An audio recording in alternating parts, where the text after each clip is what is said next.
Yeah, look, all the quarterbacks were full today. Andy's going to get the start again this week. I feel like he's played well offensively. I feel like we're in a little bit of a rhythm. We've been moving the ball effectively again. We've scored points. So we're going to continue down that road with Andy as the quarterback. In the last 4 weeks, again, we're one of the top offenses in terms of moving the ball. We're one of the top offenses in terms of scoring points, and that's really the name of the game.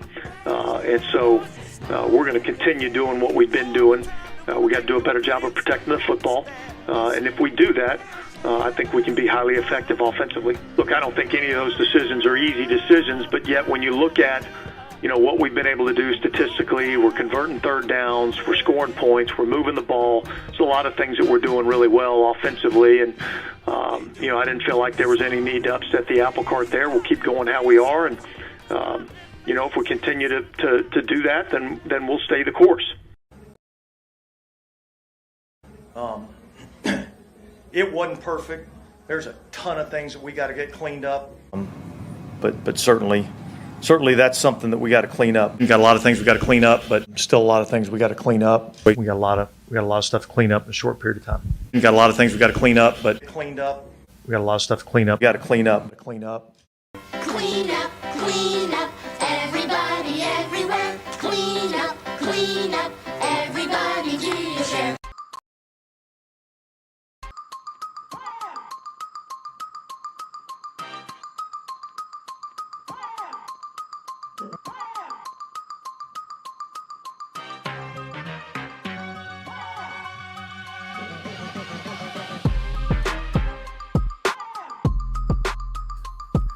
The Saints, they want Andy, they want Andy, they want Andy, they want Andy, and not Jameis, and not Jameis. And a lot of people mad. What's going on, Who Dat Nation? It is yours truly, TJ Jones, and I am the host of the State of the Saints podcast. Thank you so much for checking out the State of the Saints podcast, where we talk New Orleans Saints, and it's only appropriate that we have a show that finally the chickens have come home to roost. There's no longer speculation going on. It's no longer is Jameis healthy enough to come back. Andy the starter, is Jameis the starter. Finally, an answer to a lot of our questions. Head coach Dennis Allen has elected and named Andy Dalton the starting quarterback going forward. And my goodness, I've been out and about, been hanging out with my family, went to Lowe's, picked out some flowers for, flower garden and all that kind of stuff. But my phone was blowing up with emails, DMs, text messages about this particular situation. And I mean, it was crazy. I thought like something happened, like, because I wasn't really paying attention to what was going on. I mean, I knew about it, but of course I'm kind of doing my family thing. But man, there's a lot of people that are very upset about this situation. And I would be remiss if I ain't open up the phone lines. Now, before I do all that, because quite frankly, I want to hear from you more so than give you, what I think about this. But I mean, I will, but there's a few things that I want to, acknowledge. All right. First off, I want to acknowledge everybody. If you're new here, thank you very much. Hopefully it won't be your last time checking out the podcast. But before we get into this whole controversy, of course, we know a couple shows back, we talked about Alvin Kamara and his heartfelt speech inside of the locker room, holding guys accountable. Okay, so I got a little bit of a clip of Alvin Kamara talking to the media on Wednesday, which is today if you're watching this live, and he talked a little bit about taking the stand and holding his teammates as well as himself accountable. I think, and I kind of said it in the locker room, and I saw that was kind of a thing, but I think it's just the years we've been good, it's been like a certain swag and a certain confidence, about the offense. Like even when we were down, it was never that like we were looking at the score. It was like, all right, well, let's go, let's play football. It It wasn't a score thing. It wasn't a, like what the other team was doing thing. It's like, let's go out, execute, and we're going to like the result. And I feel like, just honestly, I feel like we haven't really been playing like that. It's been like it's just a little bit of a panic, a little bit of a like, oh, we down, like, and we don't play like that. I still don't have that mentality. So And you use lead by example, but why was it important for you to like talk to the team? Cause it's annoying. I'm sick of that. Like I'm not used to losing. Like I'm not nothing in life. When it comes to me, I think personally it says loser. You know what I'm saying? Like I've always overcome and you know, climbed out and clawed my way and fought my way to be on top of any situation, any obstacle that has been put in front of me. So, you know, like even though we've had all these self-inflicted things and these injuries and all that, I still feel like we can overcome. So when I feel like, you know, we might not be putting our best foot forward to do that, that's when I get frustrated, and that's when I'm like, all right, well, shoot, you know, it does so much to lead by example, but sometimes people got to say. So I felt like, you know, I had to say something, and you know, I'll be the first one. Like what I said, it wasn't me talking at people. It was like, shoot, hold me accountable too. Like if you don't see me with that swag and that energy and that pride that I'm talking about, then tell me and call me out, because I'm gonna do the same thing to everybody on the field, because I know what it takes to be what we want to be. You know what I'm saying? Because, I mean, the past 6 years, this is my 6th year, we've been good. You know what I'm saying? And we've been able to overcome, and we've been able to be top offense in the league in these past couple of years. So that's what I want to get back to. And, you know, just saying that, I feel like that kind of opens some eyes. And dudes know, people know, but sometimes, you know, you need a little wake up. So as you can see, Alvin Kamara talked about holding his teammates accountable and also, you know, not fall into this whole we suck thing, you know, like we're losers, right? You know, he wants those guys to go out there and play the way that, you know, he know these guys can play. And you got to give him credit for that, for standing up and taking a stand. And he didn't just talk about other players, he talked about himself too. So, you know, it's about self accountability as well as holding others accountable for what they're actually doing. So shouts out to him. There's another clip that I want to show of Alvin Kamara, but I'm going to wait later on in the show when I feel like it is appropriate. But before I get, you know, open up the phone lines, I will tell you what I think about this situation. All right, I will. I saw this coming.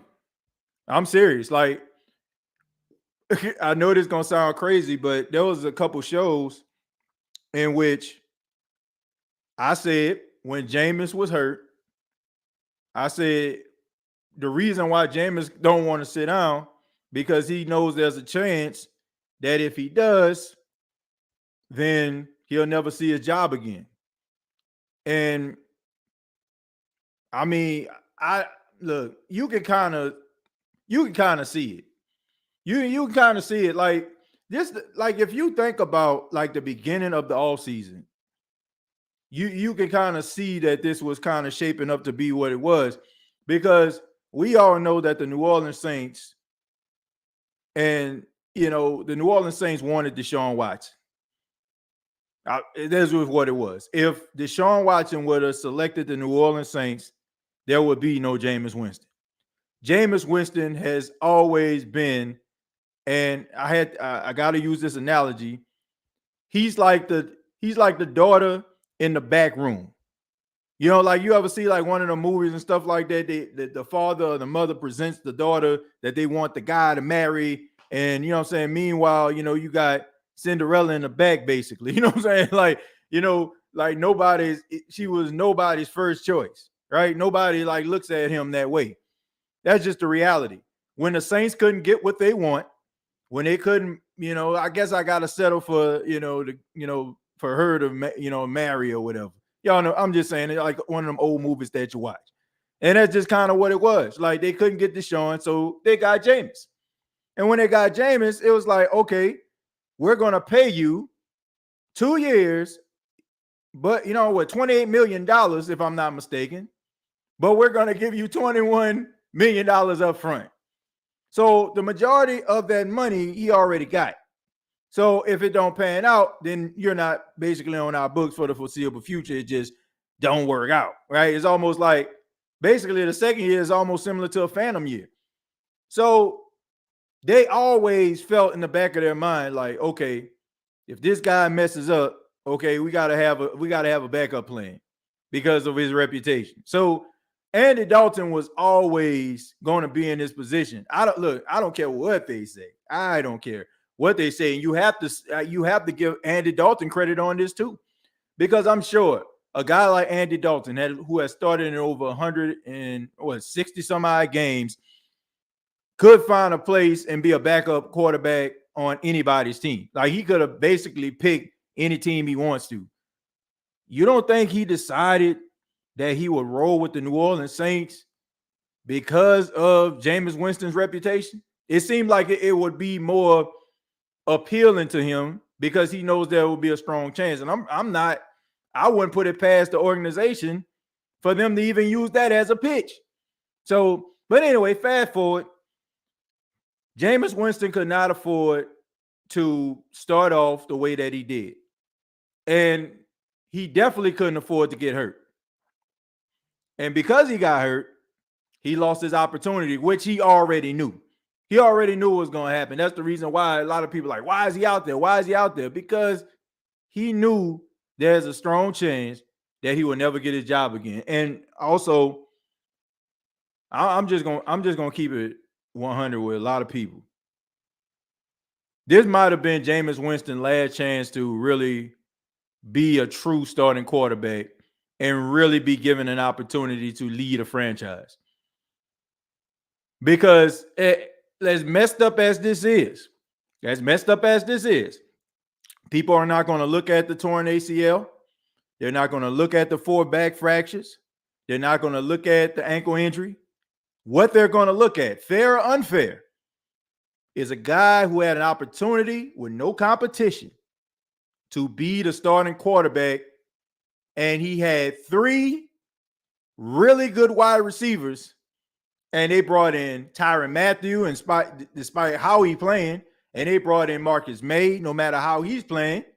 This is going to be the narrative. And this is something that the media is going to feed to the masses.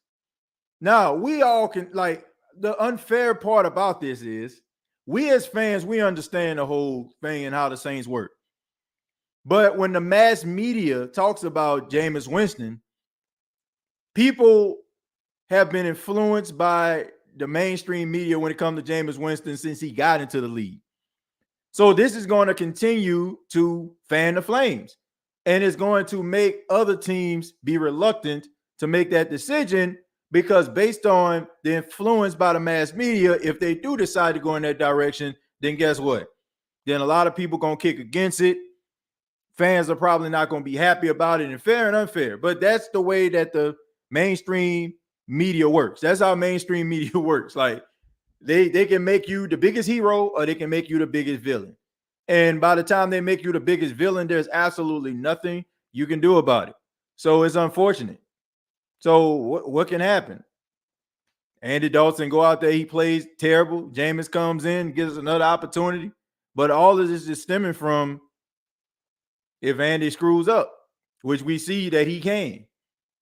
But that's football. That's the business. That's the breaks, folks. Like, people talking about it's unfair and all that kind of stuff there. Like, yeah, it's unfair, but it's a business, and it's a production business. And Dennis Allen, in my opinion, is basically coaching for his life. You know, and also he's coaching to try to win these games. He can't afford, just like Jameis Winston, he couldn't afford to have any more bad equity. You know what I'm saying? Like, nothing he can put up, right? He couldn't afford it anymore. You got to put up something. And that's where Dennis Allen is at. So that's where we are right now, folks. That's where we are. So I'm gonna read Eugene. Eugene says, Andy Dalton trash, and I would use Taysom Hill. Andy Dalton ain't the answer. The Saints don't feel that way, buddy. I'm sorry. Let's see. If we whoop the Tampa Bay Buccaneers, we're flying down to New Orleans for the Monday Night Football game. Man, Jules, you be talking real tough on Facebook, man, about them Saints, man. You don't think I'll be seeing that. But I was like, okay, man, I check them out. I appreciate the love. But my boy be hating on the Saints on Facebook, man. What's up with that? Oh man, hey, they both going next season anyway. Let them all play a little bit. Big Pun. Like, here's the thing too. This is also the sad part about it. With this decision, the Saints have already told each and every one of us, like you just said, that he ain't coming back. Like Jameis ain't coming back. If you sign a guy who is younger, has really good upside, and you have another guy who's been in the league for 12, 13 years, and you decide to go with the older guy instead of the younger guy, guess what? The younger guy not coming back. That's just what it is. Like, the Saints are not going to re-sign Jameis Winston. If that didn't tell you what you needed to know, and if they do sign him, then I feel like they will tell him, we'll sign you, but as a backup. The Saints already basically told the entire world and the entire Who Dat Nation that Jameis Winston is not their guy. We need to go out and get Sue and Malcolm Brown now. I don't know if that's going to happen. DA needs the better quarterback that's going to help him keep his job. Exactly. Because once again, I feel like this team, it will win the division in spite of Dennis Allen's coaching. All right. Or better yet, let me rephrase that. The only way that this team can win the division is, they will win in spite of Dennis Allen. It won't be because of his coaching. But I'm going to go ahead and open up the phone lines here. I'm going to hold off on some of the comments. We're going to open up the phone lines because I want to hear what people have to say. I want to hear what you got to say about this whole situation. So I believe, yes, I put the link down below, so you feel free to chime in. All right, we're gonna go to Chosen. All right, Chosen, how you doing, man? What up, man? This is Chosen. Hey, man, before I get into things, I just want to say something quick. That guy, Josh, the moderator, calling himself Landlord, he's the greatest guy on earth. Y'all should send him all your money. Go to his channel. Go to his Cash App. Just give him as much money as possible. I'm going to give him like $300 myself. He's a great guy. So that's what I wanted to tell y'all. Well, I appreciate that, Chosen. Thank you so much. What's up, TJ? What's going on, Josh? How you doing, man? Come on, man. That's funny. Hold on. That was not Chosen. That is Josh. Shouts out to him, man. Been a long time friend of the show. Thank you so much for being here, man. And just want to hear what you got to say about the whole quarterback situation. Okay, so I thought I'd give Chosen a little crap. Hey, before I get into that, man, I got some good news, like health-wise, man. You want to hear it? Yeah, what's that, man? Okay, so a couple of things. First off, okay, so when I got into my car crash, I lost a lot of like my grip strength and stuff like that. Yeah. I've gained a lot of it back. I've been working with these grippers, and I just closed the Captains of Crush #2 gripper in the last week, and I've closed it a bunch of times since then. And basically, most NFL linebackers cannot close that gripper. So, I basically now I've been working real hard at this. I now have more grip strength than the average NFL quarterback. I'm sorry, the average NFL lineman. I'm sorry. Well, that's good to hear, man. Good to hear that health update, man. Oh, and by the way, 3 weeks ago I could only do 5 push-ups. I can now do 40. So that's good, man. I'm getting there. I'm adding a strength routine to all my stuff. So yeah, I just wanted to get that out there. But I don't think this is a good decision. I don't think this is a good decision at all. Jameis is just so much more talented than Andy Dalton. Like, it's not even close. I think Dennis is making a desperate move here. You kind of just alluded to that. I mean, I don't think Andy's going to be bad or nothing. Andy will, he's a guy who makes good decisions and all that sort of stuff. And he's fine while Jameis is hurt. But once Jameis is 100%, he's a much, much better and more talented quarterback than Andy Dalton. He just is. Right. So I just don't understand this. The only thing I can think of is that the Saints medical team knows something that we don't. And maybe Jameis's injuries are more serious than we thought. So Andy had to make that decision. But I mean, look at the two quarterbacks. Jameis is obviously miles ahead of Andy Dalton talent-wise. So, that's what I think about that. Well, let me say this, Josh. I don't necessarily agree with that because here's why. All right. By Dennis Allen coming out saying that he's naming Andy Dalton the starting quarterback, that makes that Jameis Winston's performance. And based on like what he said performance and how the team was moving. He said all those things. So basically, he's saying that Andy Dalton performed better at quarterback than Jameis Winston. Now, how is that? So how does that benefit Jameis Winston? Doesn't that like make him look like he lost his job? Why would if that's the case, if he were trying to save Jameis Winston, he would say, well, Jameis is dealing with a certain injury. We thought that it was something, something small, but it ended up being something large. That's saving him. Like, okay. That kind of makes sense. So in the back of a coach's mind or somebody else, maybe on another team next year, they'll be like, well, it wasn't because he didn't perform. It's because he got hurt. So my thing is, why would Jameis' team, as well as Jameis Winston, allow that type of narrative to go out without taking up for it? Because if you don't, then it just seemed like he just lost out again. Because you have to remember a couple of years back, Ryan Fitzpatrick was the starting quarterback. They was rolling with Ryan Fitzpatrick over Jameis. So this is the second time that this has happened. So I don't think that their team would want that narrative to be out there because that's detrimental to his career. If that makes sense. I don't even have a comeback for that, man. I'm just sad because I've got a lot of emotion invested in Jameis, man. Yeah. I just made a video like a couple of days ago basically saying I still believe in Jameis. I don't know if you saw it. Yeah. And I mean, when you watch Jameis's workouts during the summer when he was trying to rehab his knee and everything, the dude showed a dedication that like few others showed. It was like a Tom Brady level dedication, Right. And the dude's got so much talent. So you might be right about the medical thing, but then what is it? You can't say Andy Dalton is more talented than Jameis. He's not. It's because Dennis Allen is desperate and he's fighting for his coaching life right now. His coaching is basically on life support. If there's any indication about what the fans think, even if you go into the next season, you may not even make it to the end of the season. The way the morale is right now. So it's Dennis Allen's desperation and the fact that he feels that Andy Dalton, and I look, I'm sorry, but it's the truth. The offense looks better when he's running it. Now, you can make any type of speculation you want to about the offensive play calling or whatever. This offense has improved under Andy Dalton. Fair, unfair, right or wrong, depends on what they put in. It is what it is. Well, yeah, Andy has been doing a good job. I'm not saying he hasn't. Yeah. I'm just talking about like a long-term type deal, or at least the rest of the season type deal. I mean, I don't think Andy Dalton sucks. I've stuck up for him before. You know what I mean? Yeah. I mean, I don't trust him in big games, but I think he's a serviceable quarterback. I don't expect for you to win like nothing real big, but he'll keep you in the game. He'll make it exciting. It'll be like 2007 New Orleans Saints. I think they finished like 7-9, but they was like throwing the ball all over the place and games was always interesting.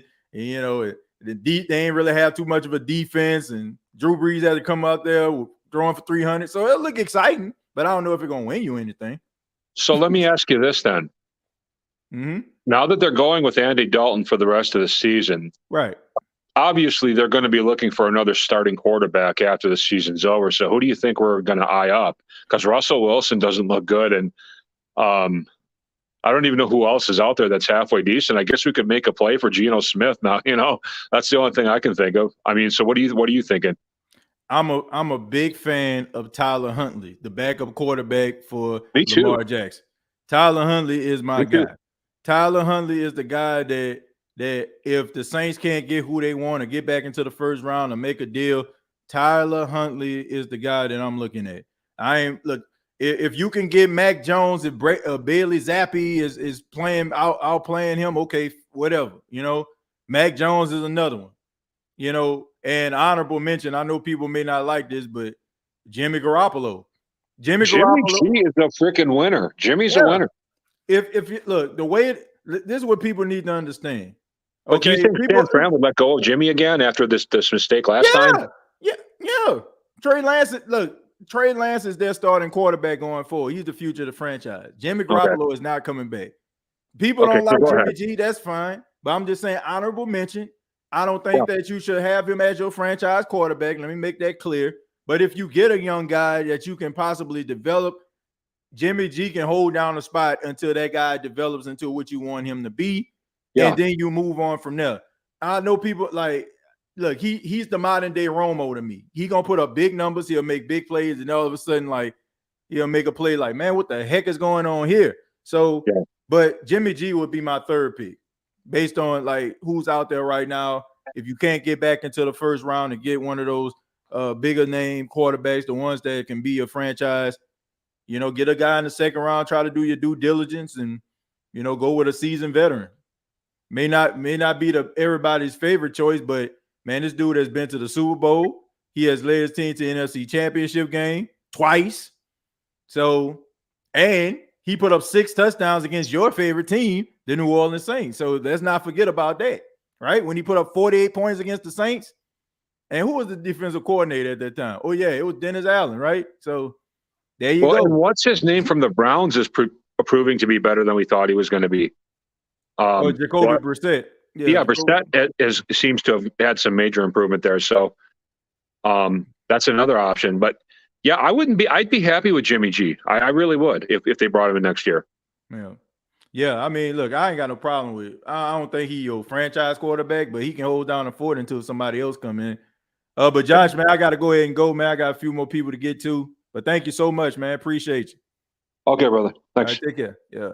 Yeah, man. I mean, look, if we're not talking about, you know, long term, because if it is the thing, you're gonna probably have to find yourself in this situation yet again, unless the Saints like make one heck of a deal to get back into the first round. It's probably just gonna be the same situation with different characters. So that's the way it's gonna go, in my opinion. If this is clear, like they do not believe Jameis Winston is the quarterback of the future. That's just what it is. Like, you got to go ahead and suspend that.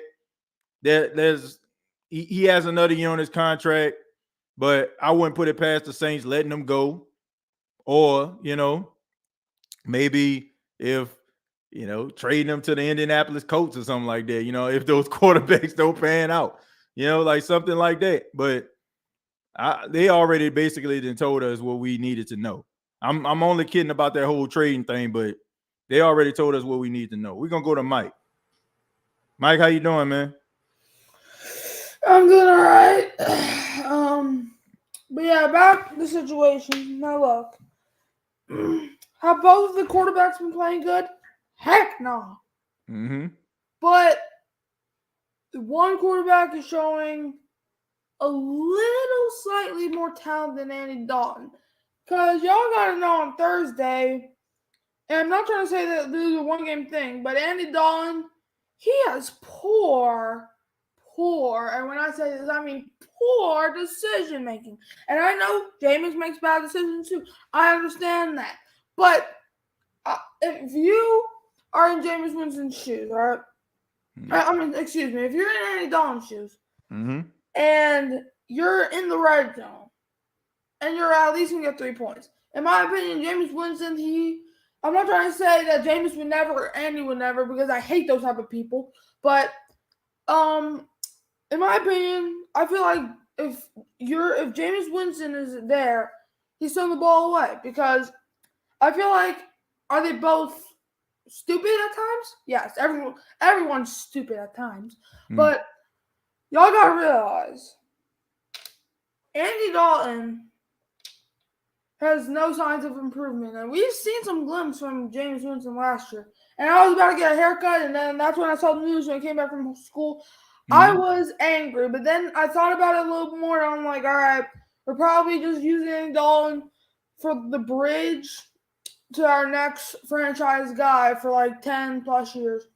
But yeah, man, like, you know, about that Colts thing, you know, Matt Ryan got benched earlier this week, and it's time for Jameson's turn, man. Like, as you said, man, like, this was a clue, man. Like, ever since he got benched due to injury, well, we thought he was injured for a second, but things happen in life that you don't want. And honestly, if Jameis Winston, to be honest with you, injury or not, you gotta play better. Like how much time can we bring up the injury excuse? If you're always injured, then we're gonna have an easy excuse, but that's not gonna be fun anymore.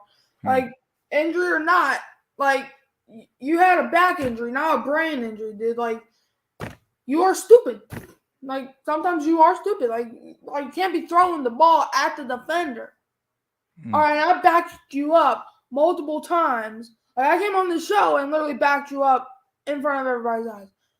But what you are not going to do, Jameis, and obviously I like you since you're a Saints quarterback, I like you, but what you're not going to do is you're not going to make horrible decision making, because I backed you up all offseason saying Jameis played good last year, so maybe you can do that again. But then there's been people, and honestly they might be right. I heard this hot take. Well, honestly, it might not be a hot take anymore, but someone said during the offseason, I think a few weeks before the season started, that Sean Payton is the reason Jameis Winston was good. And maybe that's true, maybe that's not. We don't know yet. But Dennis Allen, the cleanup man, the only thing that we're about to clean is you out of office. Yeah. I mean, look, all I know is this is pretty obvious about what they feel about these quarterbacks. It's just that simple. I mean, I don't know how this is going to turn out, but all I know is making a decision like that is basically you just saying this, I won't say you're saying you can't win with the other guy.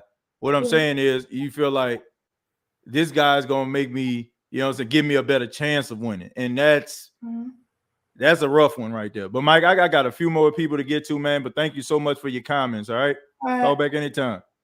All right. Yeah. People are talking about the line being down. No, the line is not down. We just kind of flooded. You only have like 10 people in here at one time that's waiting. So that's the reason why. Be ready. Thank you very much for the 499 says. So basically, DA ain't trying to put his career in the hands of Jameis. That's what it sounds like to me. And Wings to go. Thank you very much for the $5. Says 2 picks in the first half with a tie ball game. Now you starting. That's a good point. I can make, honestly, if I want to, I can make an argument that the majority of those yards and the offensive ranking of the New Orleans Saints is nothing but smoke and mirrors. I mean, you can brag and boast if you're a part of the top 5 or the top 10 in offense if your team is winning. Like if Patrick Mahomes' team was number 1 in offense, which I think they are, that's something to brag about because they have a winning record, right? The Saints are in the top 10 is because they get the doors blew off them in the first 3 quarters and they have to throw their way back into the game, right? So all those empty calorie yards, they got to go somewhere, right? So we got a top offense in the league. It's because your team sucks. And it's because most of the time your defense for the last couple of games, they've been giving up big play after big play. So the offense has to go out there and spread, go 4 wide. And, and these teams, they feel like, well, we beating them by 18. We beating them by 21. Let's go ahead and play some soft coverage. All that stuff right there to me means absolutely nothing. You can talk about the yards and the offense and how it looks and all that kind of stuff, but all that stuff ain't equating to no wins, and all that stuff is just stat stuff into me. Okay, that's about equivalent to if a guy is out there just like Joe Burrow blowing the doors off the Atlanta Falcons, and he's still in the 4th quarter throwing the football. So that's the way I feel about it. So if you want to use, man, well, the offense has improved. Has it? Has it really? I mean, yeah, they're not taking as long to score. And, we seen an opening drive touchdown a couple weeks ago. That's all good stuff. But don't make it seem like, like the offense was, it was in the top 15, but now they're in the top 5 or something. It's because you're throwing the ball in garbage time. That's all it is. It's garbage stuff. Dylan says, no way Winston put the work in and they did, and he got pulled. Well, that's what it looked like. And Malik says, TJ obviously running with the narrative despite the ruptured tendon in Jameis' foot, so let him cook, I guess. Man, what in the hell is you talking about? That's what I want to know. What in the hell are you talking about? Like, did you get here in the middle of the show? Like, did you just roll up and just heard me talking and like, let me type. I said nothing of the such. Okay. I even had a scenario that was like, if he does have a ruptured tendon, right? That's the narrative that should be going, not the narrative about Andy Dalton took his spot. So I'm just saying though, man, I'm like, I ain't putting no type of narrative out there. Okay. I ain't putting no narrative out there. So in spite of what you may think, I ain't putting no type of narrative out there. I'm going by what I'm hearing and I'm drawing my conclusion based on that. And I'm not creating a narrative, right? I'm just telling you based on what Dennis Allen did, how it looks, how it can be perceived. That's all I'm saying. TJ has no narrative, none at all. Hey, what's going on? Yo, what's up, TJ? How you doing, man? I'm doing all right. What you got? I'm not gonna lie, bro. I'm ticked off, and I'm not even gonna try to hide it, bro. If you remember last time we talked, I expressed to you how big of a fan I am of Jameis. Right. I love Jameis so much. I was very excited to see him do what he did up until the point he got hurt last year, and I root for him hard. One thing I'm gonna say, starting this off, this defense is not good enough for us to win with a conservative quarterback that also turns the ball over. I'm going to say it again. This defense is not good enough for us to win with a conservative quarterback who's turning the ball over. If you're going to be conservative, manage the game to take care of the ball. But if we're going to have a QB that's turning the ball over, you might as well put the one in that can make plays every now and then. Like, give me the risk of Jameis Winston because there's upside. People don't understand what that word means, man. They don't get that. You know, there's pros and cons. Like, yeah, Jameis can do the same thing that Andy Dalton did against the Cardinals. He could throw pick sixes, he could throw interceptions. But the dude is better in the 2-minute drill. He's got the clutch gene, which Andy Dalton don't have a clutch bone in his body. All right. Like, and I'll tell you this, I agree with people saying that Andy Dalton and Jameis are not the future of this franchise. But Jameis has a little bit more of a chance to be that. Dalton has no chance. So what are we doing, man? You know, like it was a desperation move, you know, and that's one of the main reasons why I'm very skeptical about Dennis Allen. Dennis Allen he's not a guy that coaches with confidence. He coaches with fear. It's just that simple. Like no, I don't care what anybody says. Like, these guys have to be oblivious to everything, not to know what people feel about them or feel about him as a coach. So this was a desperation move. Like, nothing Dennis Allen has thought. If you want to be real, nothing Dennis Allen really tells us as fans really be the truth. Like, I'll give you an example. In London, right? It was Tuesday, if I'm not mistaken, and the Saints practice. And it was like, where Jameis? Jameis didn't, you know what I'm saying? Jameis didn't show up, right? Right. So it was like, well, you know, yeah, he was still dealing with some of the effects of the Carolina game. He should be out here tomorrow. Wednesday rolls around, and people are like, where's Jameis? Well, yeah, he's not here today. We still didn't feel like he was going to be there. So it's like they constantly, like, even with the injuries to Michael Thomas and all these other things, like, man, it ain't that bad. Paulson Adebo, he twisted his ankle at practice. It shouldn't be that big of a deal, and he out for like 3 weeks. So it's like they don't know what the heck they doing. It seems like when he comes out there with stuff like that, it seems like he doesn't have a pulse on the organization. Exactly. So, see, like, Sean Payton used to do the same stuff, but there's a difference between being coy about your information and not having the information. You know what I'm saying? There's a difference, dog. And I will say, Jameis is 1-2 with us. Dalton is 1-3 with us. And people love to bring up, oh, well, the Saints are averaging 30 points a game with Dalton in the quarterback. But they like to leave out that the only game Dalton's won with us, what Taysom Hill do that game? What did Taysom Hill do that game? You know what I'm saying? Like, would Jameis have not been the benefactor of Taysom Hill that game as well? Like, play calling was absolute dog food our first few games. And, you know, and that makes Jameis look bad. Like, yeah, Jameis had a few overthrows to Chris Olave versus the Buccaneers. But why were those routes even called? Why were we not running the ball with Jameson? You know what I mean? Like, come on now, bro. Yeah. We didn't run the ball against the Panthers. We didn't run the ball against the Bucks. And you know what? We tried running the ball against the Panthers, and what happened? Kamara gets stripped, go into the house for 6. Oh, but that's Jameis' fault, though. Jameis finally connects to Olave, and if Olave keeps that ball and doesn't fumble it, we got a chance to win that game. But Olave fumbles it, and you know what? That's Jameis' fault. Oh, it's Jameis' fault that Mark Ingram fumbled the ball 2 games in a row to start the season. It's Jameis' fault that Lutz couldn't kick a field goal to save his life. But Jameis would get them there. But no, that's his fault that those field goals were missed and blocked. Come on, bro. I'm really so ticked off. And people really, you said it so many times, people hate the man to hate the man. Like, if Jameis would have thrown 2 pick sixes in a row in Thursday Night Football, they'd have been asking for his head, TJ, and you know that. Yeah. What? They'd be like, release him tonight. But no, Andy Dalton did it, so it's okay, man. It's all right, man. It wasn't even his fault, and I get that, bro. Callaway, little mishap, but hey, that other pick six was his fault, and that pick in the end zone was one of the worst picks I've seen in a minute from a Saints quarterback, and that cost us at least 3 points.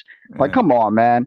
So look, I'm kind of glad that Andy Dalton's in, but I am a little sad about it because we're probably going to have to see another loss or 2, or Andy Dalton getting hurt for Jameis to get the shot that he deserves, and that don't sit right with me. It really don't. Yep. It really don't. Like, because if we go out there and lose to the Raiders, and then Andy Dalton looks bad, like, come on, man. Like, they could be pressured to put Jameis in.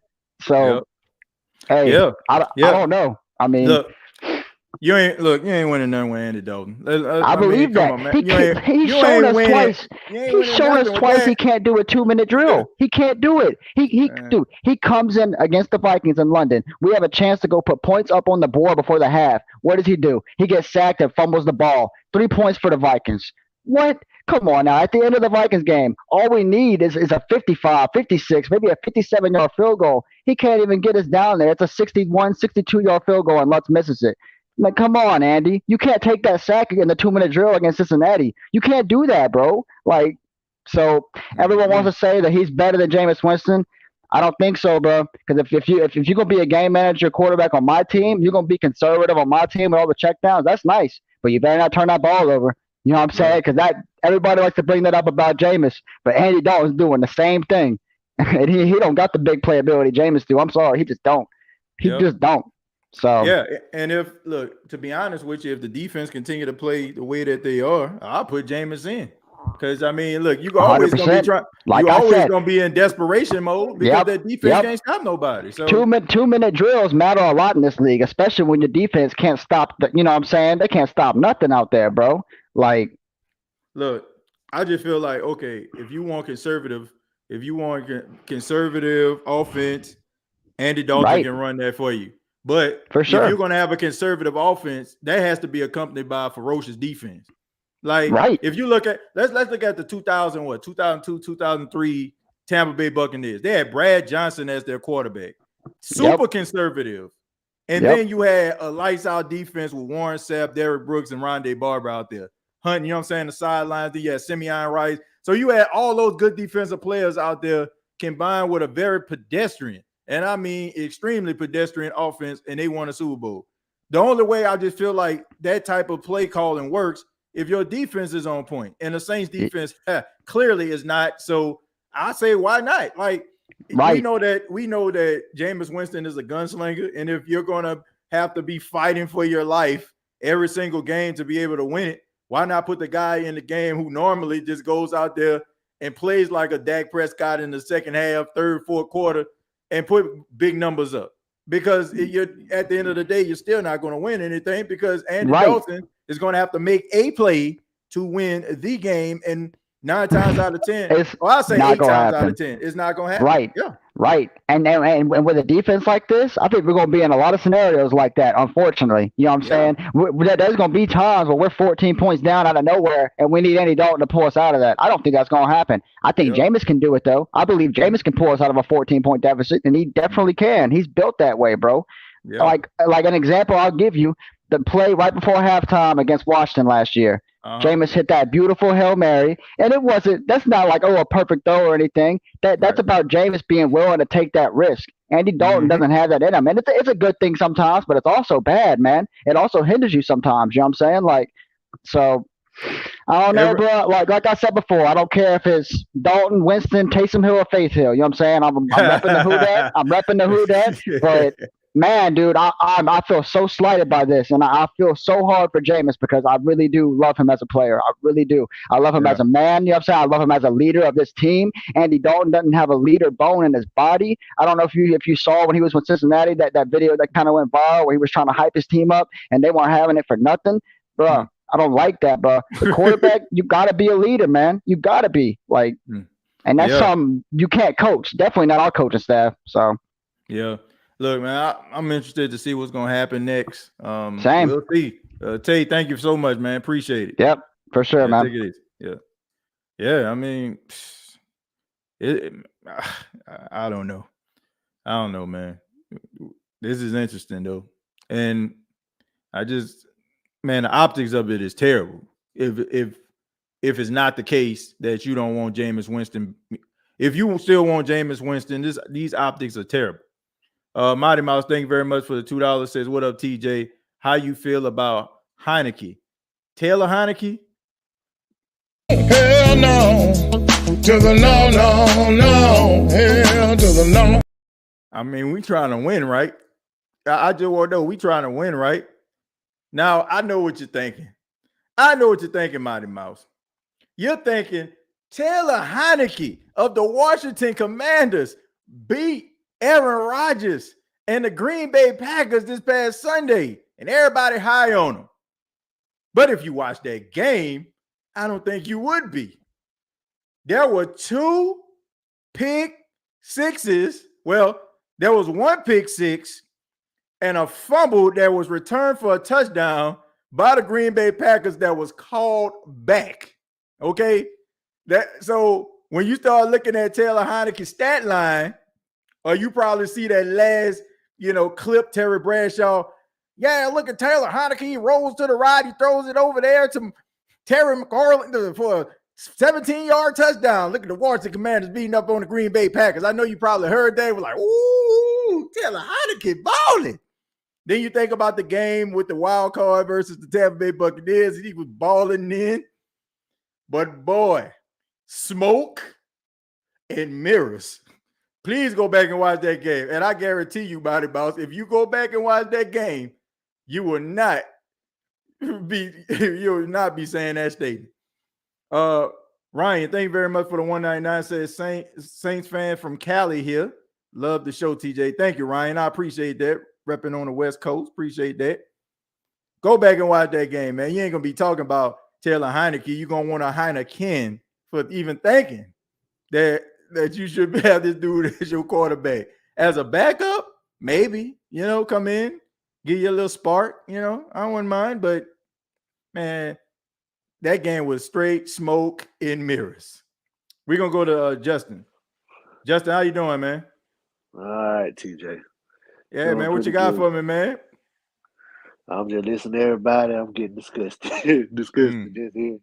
Everybody, we all got concern. We all in the same boat. But it's business. But we know what's name. He's covering his tail because I really think he done lost the locker room. I really do. I'm like everybody else, sticking to conservative play calling. That's one. I haven't not seen. I don't watch everything. I've been in church, disgusted, and I still have. Like Lord have mercy, because some of the games, yes, you're right. I feel like too. I understand that Joe, and he do pretty good. Right. I just got an NFL update talking about he done raised up 2 notch behind Aaron Rodgers. So I don't give a damn. He raised up behind Aaron Rodgers. Man, that's not saying much in 2022. That's what I'm saying. So since what's named him as the starting quarterback, he named him as the starting quarterback. Y'all don't be delusional about no injury. The boy had a full practice today. They were saying on a lot of these podcasts, when he have a full practice, even this Allen said, we have a full practice for him, then we evaluate him starting. Boy had a full practice today. Drop the bomb on the say that.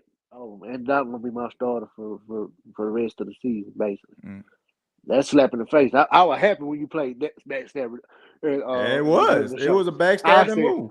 I was singing a song to you like, boy, shut that door. I was like, I'm just singing my song. Smile in my face, because you show smiling that fan's face in that room. They had that room where they do the business. They say, oh, we want you to be your starting quarterback. When that ball went in Indianapolis wanted to get him first. Right. So we lost our chance on Deshaun Watson. I'm glad we didn't get him. But y'all had to hurry up and sweep them up real quick because you know they were going to get good. But defense, we already know our defense is done got soft as tissue as Sharman. They ain't hitting. You got a couple hitting, but I'm sorry, I doubt what's the name gonna make a James change since the safety move, but I ain't seen no hard hitting from no safety since they was up here. Tackling. Man, look, tackling. All I can say, look, here's the thing, Justin. The team is not good. I don't care who the quarterback is at the end of the day. That if your defense ain't stopping nobody, your front four ain't hunting. It's like I'm having this conversation because it needs to be had. But we all know that the Saints' issues are deeper than just the quarterback position. Like seriously, like if your offense is trying to figure it out with a quarterback situations, you for darn sure can be trying to figure out what's wrong with your defense.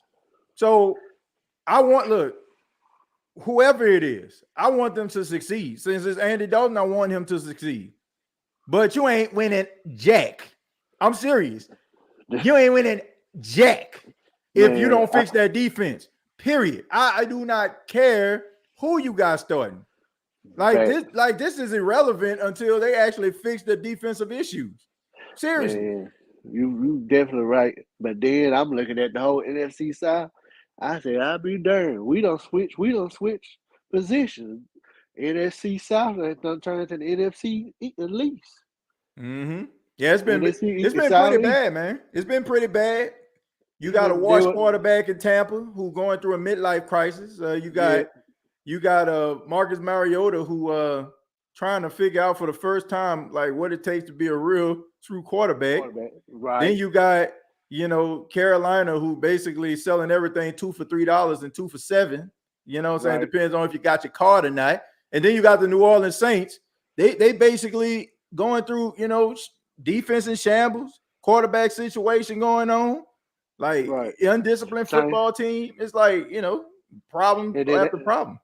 Remember in the beginning of the season, they were praising what's the coach name at Tampa Bay now? The defensive coordinator. Todd Bowles. Ain't the same situation going with the Saints. Todd Bowles, they looking at him the same darn way as Dennis Allen. You supposed to be your defense grew in your defense that can't stop an nosebleed over there either. Yeah, they can't do anything, man. Like I said, they got to fix that defense though, Justin. But I appreciate the call, man. Shouts out to you. Man. You're always good to hear from Jackson State alumni. You know what I'm saying? Jackson State University in the building. You know what I'm saying? Shouts out to you. Boombox Classic. Man. You already know, man. You gonna be out there? Yeah. I got a fruit in this and I hate it, but college game day gonna be. I'm probably gonna go out there around a little bit and leave. But I'm going to. But they got the Jackson State versus Southern Battle of the Bands Friday. I'm going to that. Okay, definitely. I know you big into the band, man. Yeah, man. Hopefully they get this dub, man. But that's definitely a good look. Definitely a very good look. Being an alumni of Jackson State University give me a bunch of pride. But Justin, thank you so much, man. Call back anytime. All right, man. All right. Yeah, man. I'm proud of my school. Shouts out to Jackson State University. Shout out to Southern University. This is a big moment, man. 2 HBCUs, on the big stage, bringing in the college football day. That's dope. That's dope right there. Read a few comments, then I'll go to Jordan. They have all the potential to be good, but the truth is they are bad, straight up. Let Dalton start. We will see. We ain't got a choice. No wide receiver number 1 or 2. No cornerback 1, maybe 2. For 1 on defense, they need to get rid of PJ.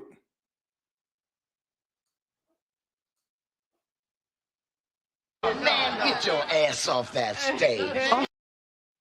Man, what you talking about, man? Look, everybody know I will.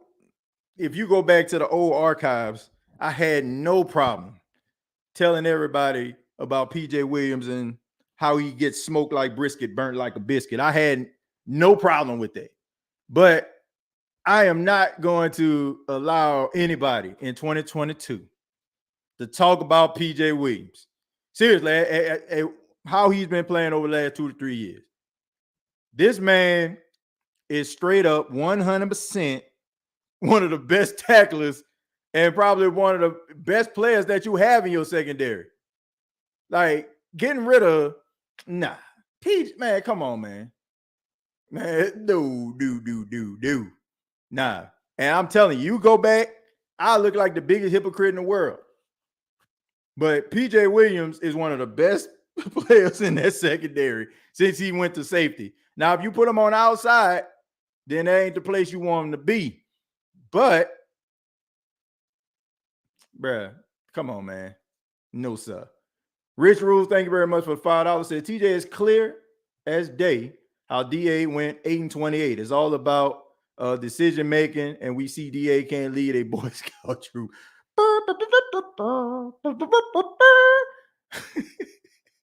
The players don't fear him. Look at Mike T. Yeah, Mike T. I'm wondering, is he still a football player at this point? But I heard he was at practice though. But nobody know if he actually took part in practice. He didn't take part in practice that was open to the media behind closed doors. Who knows, right? We got 316 people watching this right now. Please hit the like button. And if you're new, please subscribe to the YouTube channel. Let's go to Jordan. Jordan, how you doing, man? What's up? How you doing? Man, I'm doing fine, man. We're talking about Jameis Winston, quarterback Andy Dalton. What you got for us? Well, first of all, I think it's a conservative decision by Dan Sally. First of all, because like a shock. Yeah.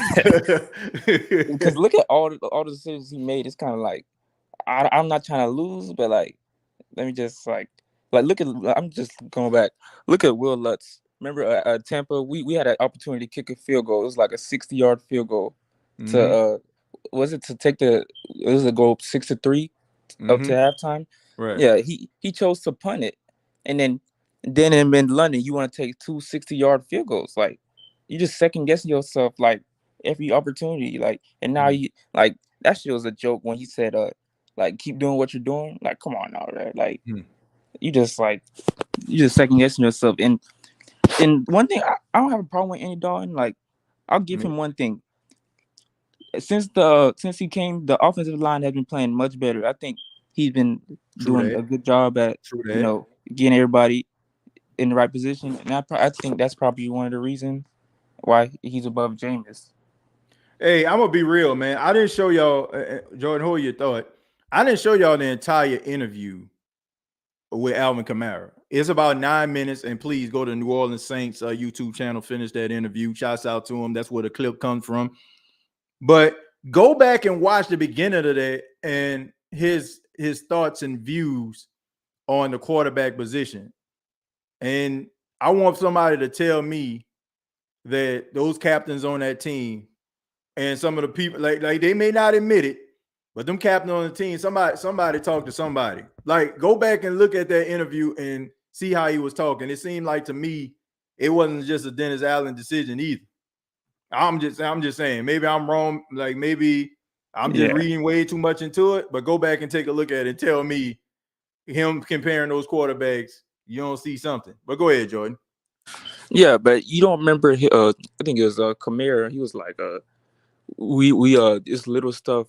He said, false start in practice don't get called out. I'm like, dude, it's week 7. You're not like on everybody's head about it. Like, I think that's one of the things that like frustrated me the most, because like that just showed me like you have no voice. They did not like listen to you at all. Like, yeah, I mean, look, man, you gotta have a pulse. You gotta have some energy. You gotta have some spunk. You gotta have something I can actually believe in, and not an 8-28 record. You know, like if all that stuff about, oh man, it just didn't work out in Oakland. It was a train wreck. But look how your team looking right now. What's the difference between a Dennis Allen Oakland Raider team and a Dennis Allen New Orleans Saints team right around this time? Nothing at all. You know what I'm saying? Like undisciplined play, they had bad organization. You know what I'm saying? Like it's just organizational skills, not holding people accountable. That's what got him fired the first time. So you going down the same little rabbit hole. And look, I feel like this. I know sometimes guys go down, but I'm gonna be honest. I evaluate coaches differently based on who they have in that thing. Like if you're hands are tied behind your back, I want to see how you coach. I want to see what you're doing. I ain't trying to hear about, man, when all our guys come back, that's when we gonna start rolling. No, man, you supposed to be rolling right now. It's stuff like that, Jordan, that bothers me, man. Yeah, you're right. And those Raiders team had talents. He had Khalil Mack, he had Derek Carr. Like those weren't like terrible teams. Like he made it terrible, but like they shouldn't have been as bad as they were. Right. Yeah. I mean, look, I don't, man. Y'all know how I feel about Dennis Allen. I feel like dead man coaching. Okay, that's what I feel like. Look, if he make it to the next season, I guarantee he won't make it to the end of next season. I can tell you that right now. The way he coaching and the way that things are going, if he continues on this path, this man will not. He will not survive, man. He won't survive. He'll probably survive this wave because we all know that the Saints organization don't like to admit when they're wrong. They don't like, oh man, we made a mistake. They'll double down on their mistake. But I'm telling you, man, he coached the way that he continues to coach. I mean, nobody gonna want to support that, and they will stay. And fans, as much as they love the Saints, will sit at home and protest until they get that boy up out of here. But Jordan, man, I got a few more calls to get to, man. Thank you, man. Appreciate the call. Thank you, Rick. Can I say one more quick thing, real quick? Yeah, go ahead. Yeah, what's your thoughts on that Kareem Hunt? Like I see he's available for a fourth round pick. So would you make that deal? Would I make that deal for Kareem Hunt? Yeah. Not based on what the Saints need right now. No, I wouldn't. I feel, look, the running back position, yeah, you know what I'm saying. But you for the most part, you got the guy that you're paying the majority of the money to, and that's Alvin Kamara. Kareem Hunt is still out there right now because he's looking for a big deal. You know, he wants to get paid. You know, and you already paid Alvin. I don't think you'll have to pay Kareem Hunt as much, but Kareem Hunt is a very talented guy. I think a lot of people forget 2017 for a while, and people thought Kareem Hunt was going to be the rookie of the year before Alvin Kamara started to take off. So both of these guys have a really good skill set. They can catch the ball out of the backfield. They make really good sound decisions. But based on what the Saints need right now, I ain't making no trades like that. I'm not. I'd rather you go out there and trade.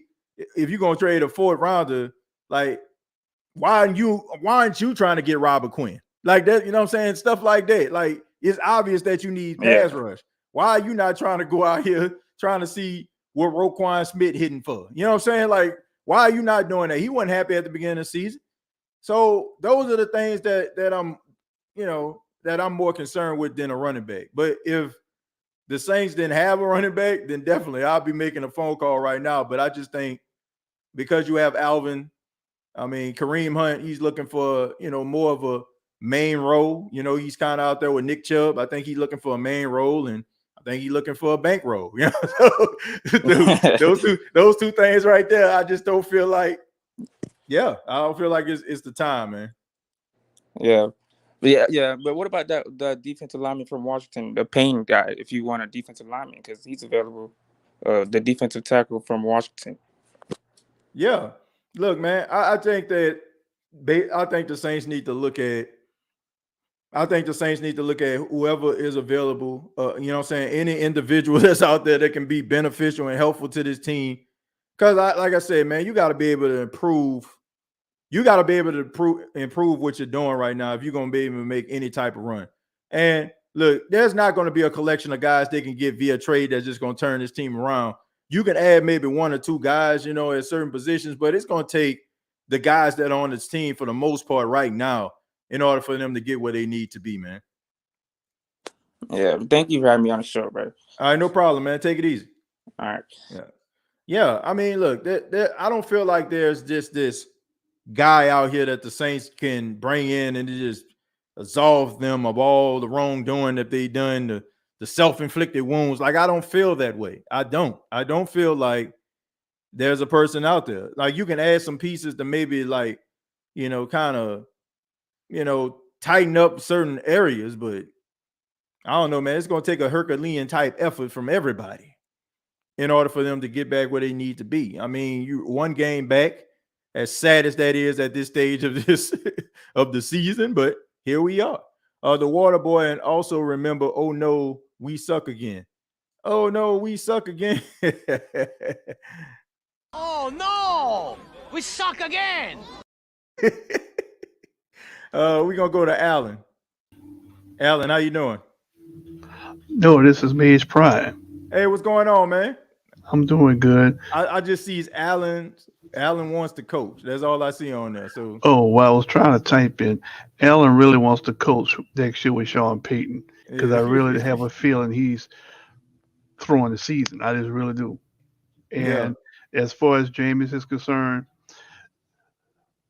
it pisses me off, and I said this on a couple of shows before. It pisses me off how people talk bad about Jameis. The boy was doing good last year before he got injured. When Sean Payton was head coach. Right. And Carmichael was the offensive coordinator. The only thing that changed now, Payton left, and Captain Cleanup became the coach. Because and I love that. That's a great name for him. Two of those losses was really not on Jameis because they know he was hurt because I keep on saying this every time I get on the show. Right. In that Atlanta game, he was flipped over backwards. He was on his head, and it was two defensive linemen on him. And I was like, oh, I hope they didn't break his back. And that's basically what happened. Yeah. And people wanted, and all those Winston haters out there, go sit your behinds down somewhere because you probably on this football, and you probably just started looking at football when the Saints was winning over the last 16 years or so. I've been a fan since 1970, and I've been following this team. Because I'm just gonna say a couple of things, about 2 minutes, and I'm gonna get off here because I know you got a lot of people waiting to listen. But number one, when it comes to Jameis and that injury, people don't realize your lower back is what controls your flexibility and your hip movement. Plus, also, doesn't he have a foot injury? That may be more serious than what they take it on. I'm hearing that. I'm hearing people like saying that. I'm gonna say this, Prime. Like, I'm gonna make this very, very clear. Nobody reached out to me and said anything to me, but shouts out to Jameis Winston's team. Like, when it was trying to talk about the quarterback controversy and stuff like that, like, they did reach out to me and send me like a email about that particular situation. But I haven't heard from the representation about how serious his foot is right now. But go ahead, man. Well, I'm just gonna say this, TJ. I'm just gonna say this and something else. Number one, I'm pissed, and I agree with what Hoodie Jew said. I love Jameis. I think he's a good down to earth brother. He's very positive. He wanted to play for the Saints, and those are the kind of people that you want on your team. People that want to play for you. Because I remember, I think last year, the coach for Pittsburgh said he wanted players. He don't want people to feel like they were hostages. Right. And I'm gonna tell you right now, look. I know everybody think that the writing is on the wall for Jameis, but I had a deep down inside, I don't think the writing is on the wall for Jameis. I think it's about these injuries because I want to see this boy be able to walk out for a life of football. Yep. Because first of all, you didn't give Jameis the running game that you don't give Andy, the red BB gun. That's what I call him, the red BB gun. And the offensive line started blocking Bella for you because you started becoming more conservative. Good point. Play call. Yeah. Also, all right, the last two games, you had Rashid Shaheed. He touched the ball twice and scored touchdowns and then take him out of the game. What kind of foolishness that is? You keep running him and throwing the ball until you can't stop it no more. On Kamara, I think Kamara's. I listened to that interview, a part of the interview, And when Kamara said, well, at some point I'm not going to be here and Allen not going to be here and blah, blah, I already think that they're looking past this because let me tell you right now. I don't see the Saints win another game with Andy Dalton because you got to realize, now correct me if I'm wrong, TJ. You got 5 or 6 new starters on that defense, and it takes a while to mesh. They really practice a lot together in the preseason. Jameis, what Jameis only played 1 quarter. Yep. So if you looked at the first 2 or 3 games, that's basically warm up. He done threw this season away, and I'm gonna tell you, a lot of people that's on his staff this year are gonna be coaching next year in San Diego with Sean Payton. I already said that. I said if things continue to go that way, that's what's gonna end up happening. Because the man ain't proven nothing to me. You the head coach, and like you said on numerous occasions, young brother, defense is your calling card, but your defense sucks. Stink. Like horrible. You got two people calling the defense. Now that experiment is not working good, isn't it? It's not. You need one chef in that kitchen. You got too many hands in the gumbo. You can't have too many hands in the gumbo. Right. And you gotta, man, look, you gotta change some things before it's really too late. Like honestly, a lot of the mistakes that you had, you was able to kind of evade like really a natural disaster based on how much of a natural disaster all these teams are in this division. But you're gonna have to figure it out, man, if you're gonna try to make a run. You're gonna have to figure something out because look, if you lose this week and these teams like the Falcons, like the Carolina Panthers, like the Bucks win, I mean, then you're gonna really be back. So I feel like that whole decision about Andy Dalton becoming the starter is completely irrelevant at that point. Yep, because I'm gonna tell you right now, TJ, and the rest of the Who That Nation. I already said we're not gonna win another game because if you remember that London game, he almost had an interception in that London game, and didn't he lose a fumble in that London game, Andy Dalton? Yeah, I think James Hurst picked it up, if I'm not mistaken. It was something like that. Like I say, man, I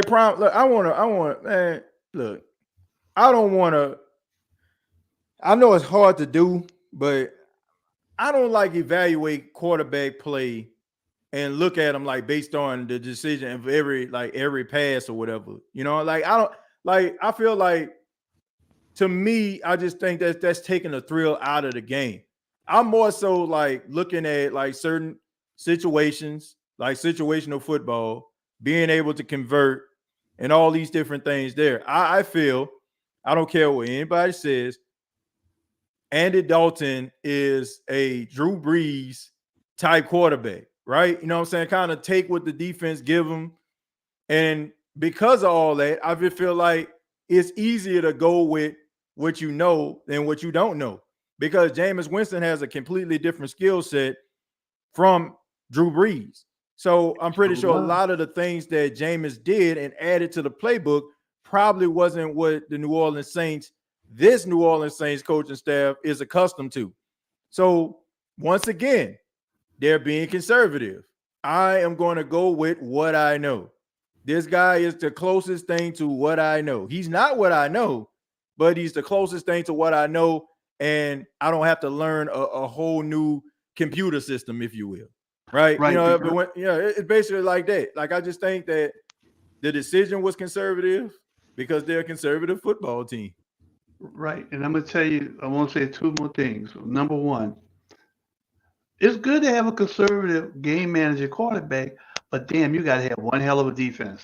And we don't have one hell of a defense. Yep, that's what I said. No, we don't, because God, man, you can't tackle. You can't, and you right there by the receiver. And he didn't even put a serious move on Robin. Robin's hurt right now. So, man, look, I'm gonna tell you right now, all you Jameis haters, it's not about Jameis. This is on the head coach. He's not doing his job properly because the organization gave him all of this talent. And look, he's back in the same record because I think he basically the same record when the first year he taught in Oakland was like 2-5. Right. And I think the reason I think they need to trade Michael Thomas, but kind of thinking about it now, I think Michael Thomas, if I'm not mistaken, wasn't it Dallas Allen and Jameis Winston that went to California to go talk to Michael Thomas about coming back? I don't know if Jameis was there or not, but I know Dennis Allen did. I don't know if Jameis was there or not. I'm not sure, but I know Dennis Allen went to California to talk to Michael Thomas. I mean, I don't, man. Like all I want Michael Thomas to do is play, man. That's all I want him to do is play. Like he's such a great player, and I just want to see him play, man. I just want to see him play, and I just want them to be transparent about what's going on. You know, like if the dude can't play, he can't play, hiding all that stuff behind closed doors and not really, addressing the situation. It just makes it look bad. Like, so you don't know how serious it is. You don't know how not serious it is. I just want to see him play. At this point, I just want to see him play, man. Well, I'm gonna say this, TG. Jameis shouldn't lose his job because of injuries, and I thought that was supposed to be some of an unwritten rule that you're not supposed to lose your job. But I guess that only means if you are of the other persuasion. If you get my drift. And when I saw the little interview and Kamara was talking about quarterbacks, he didn't even refer to Breeze by his name. He called him number 9. I'm like, that's kind of weird. But I'm gonna say this, and I'm gonna let you go. But I got a Jameis shirt, and I'm gonna keep that Jameis shirt. And I really don't think this is the end of Jameis being in New Orleans. I really don't think so, because I think he's gonna regret this decision, and they're gonna put Jameis in there. And people, if that happens, please don't get mad at Jameis if we go 2-7 and they finally put Jameis in and he don't get us back to 5. Don't blame that on him. Blame it. I'm gonna tell you right now, in my opinion, in order for this man to keep his job, the Saints need to go no less than 6-11. Yeah. Look, man, I just want this team to win. I don't care. Like at this point, man, they already made their decision. I mean, they're gonna go with Andy Dalton. I just want to see his team win. Now, that's at the end of the day, that's all I really truly care about. We can talk about we can talk about what's fair and what's unfair and all that kind of stuff. And in ways it is, because you can make an argument that in that game leading up to the Minnesota game, or the practice leading up to Minnesota, it's like they kind of live Jameis to sleep. Like, okay, man, look, you ain't got nothing to worry about. Just calm down, man. This is your team, but we want you to be 100% or close to 100%, man. We need you, man. Especially going, man, we about to make we about to go on a run, man. But we know that we gonna make this run because you are our quarterback. All we asking for you to just sit out, man. Just get yourself ready. You don't have to worry about anything, man. We even make you the emergency quarterback. Let people know that you coming back, man. Look here. All that stuff, like you can make an argument about that, right? Just try to sit them down because you want it. Black man can't get a goddamn a straight support. I want to say something else, but I'm trying to keep it clean. And on my last point, we gonna talk after the game on Sunday, baby. SU and who that? Oh no, we ain't got. Yeah, we're gonna talk about that beating y'all about to get on Saturday, but appreciate it, Prime, man. You call back anytime. Yeah, he said okay, but man, I'm not. Look, I honestly, this gonna sound really weird to some people, but I really don't feel like Jameis Winston getting benched has anything to do with him being a black quarterback. I don't. I really feel like it has something to do with the production between both of those guys. And also it's easier. Look, they're in panic mode, right? Okay, so let me just illustrate this for y'all, right? So you've been working at a job for a long time, like long time, 10, 15 years, right? And they've been working with the same computer system, right? The same system, you know it like the back of your hand. You know where to press the button, you know where to go directly to find payroll, find documents, to find everything that you need on this computer system, right? Then all of a sudden, the CEO comes in and says, "Hey, everybody, I know you're used to these computers right here, but now we're going to move up to the 21st century and get these brand new state-of-the-art computers." It's a completely different system than you know, right? But after the, say like you let them put it in your office, but you keep this other computer close by, right? All of a sudden, like you get to a certain point, like, man, what did I do? What did I press? Man, forget this. You're throwing the keyboard all over the place. Man, give me that classic right here, man. Let me finish. Let me go ahead and send this email. Let me do this. Let me get that. Let me do this, that, third. That's what this is right now. The Saints are a different offense with Jameis Winston. Why? Because Jameis Winston is a completely different quarterback than that of Drew Brees. He has a different skill set. You hear coaches talk about it all the time. They sit down with these players and they talk to these guys and say, okay, man, we've seen some of your college film. We've seen some of your tape. You know, you're playing in Tampa. Look, we see all the different things that you like to do. What is your favorite offensive play? What plays do you really like and what plays do you really love? And what they do is they take that and they bundle it in, and they may get guys that's similar to your skill set. They'll bring in different type of offensive guys that have a certain build to be able to do this or have performed in a certain way. They'll add those guys to the team. But if it's not working, what are you going to do? You're going to go right back to the classic. So what represents that classic? You can't really teach Jameis Winston something that he's not comfortable with. So I'd rather sit up here and go with a guy that I know going to run his offense the way that I want it to be ran. Thus, Andy Dalton. That's just the way it is. This is not an indictment on Jameis Winston, in my opinion. This is more of an indictment on the coaching staff because they already realized that, man, the only reason or the only way we're going to get to where we need to be is for us to go back and sweat to the oldies, Richard Simmons style, and go back to what we know with Drew. It makes us comfortable. We know that like the back of our hand, and we got a quarterback that can run that offense. It's just that simple. Like, I don't think it had I don't think it had anything to do with race. Like, I don't. Like, I do not. I do not. Not at all. I don't. Look, y'all know how I feel about it. Y'all know how I roll. I ain't afraid to speak out or say how I feel. But this isn't one of them situations. It's not. This is strictly on what they feel is more comfortable to them and what they're used to. That's what this is all about. Some people may disagree with that. That's fine. But I just, this ain't it. This ain't one of them times. T. Smitty, how you doing, man? Man, all I got to say is that at least y'all ain't got a washed quarterback out there who won't go away. Man, he won't go away. And our coach is trash too. Goodness. Man, whole division trash, man. My goodness. Yeah. Man, but like I said, thanks for letting me on. But no problem, man. The one thing I saw this story, there's a lot of lessons to be learned by this. And I think James' problem is he's too loyal. He's too nice. Yep. Because if I was in his camp, I'd be like, hold on, they going after Deshaun Watson, who got 20-something women suing them because he was doing the freaky deaky stuff. If they wanted you, they would have already signed you.